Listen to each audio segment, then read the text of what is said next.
Friday, July 19th. Grand Hotel, Mackinac Island. We came by a steamer, FS Faxton, of the Arnold Line. It was an ideal excursion among the islands. Although it was cold, none of our party would leave the deck until the dinner bell rang. Mark said, "That sounds like an old-fashioned summons to dinner. It means a good old-fashioned, unpretentious dinner, too, and I'm going to try it." We all sat down to a table the whole length of the cabin. We naturally fell in with a rush and all got seats. It was a good dinner, too. The best ever I heard of for 25 cents. We reached the Grand Hotel at 4:30.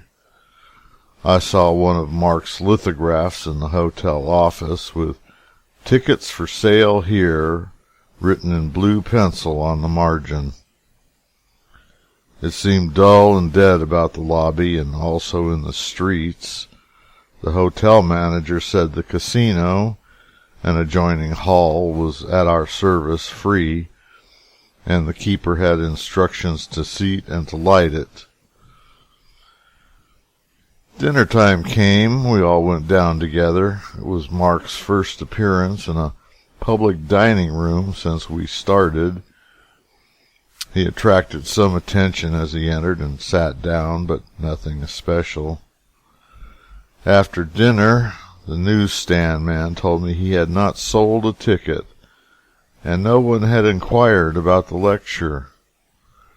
I waited until 8 o'clock and then went to the hall to notify the man that he need not light up, as there would be no audience. The janitor and I chatted until about 8:30, and I was about to leave when a man and a woman came to the door and asked for tickets.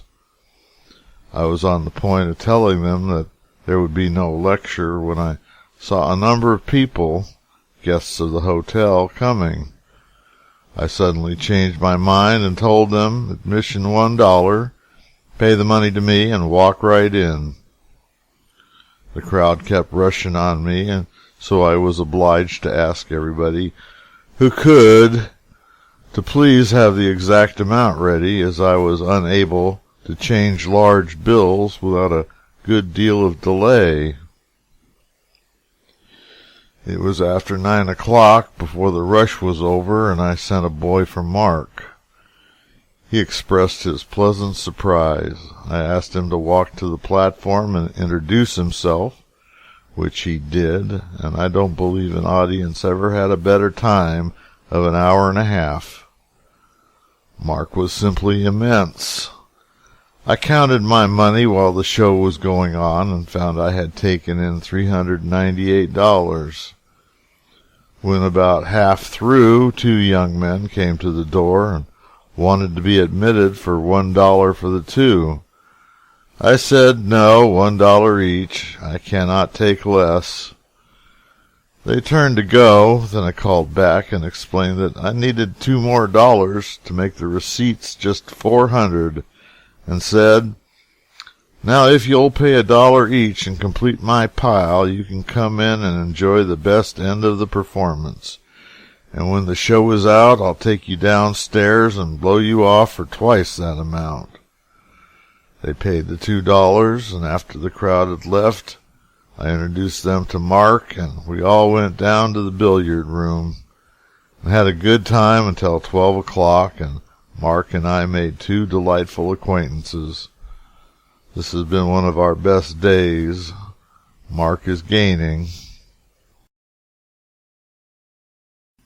In 1886, the Michigan Central Railroad, Grand Rapids and Indiana Railroad, and Detroit and Cleveland Steamship Navigation Company formed the Mackinac Island Hotel Company. The group purchased the land on which the hotel was built, and construction began, based upon the design by Detroit architects Mason and Rice. When it opened the following year, the hotel was advertised to Chicago, Erie, Montreal, and Detroit residents as a summer retreat for vacationers who arrived by lake steamer and by rail from across the continent. Rates at the hotel ranged from $3 to $5 U.S. a night. Grand Hotel's front porch is the longest in the world. It's some 660 feet in length, overlooking a vast tea garden.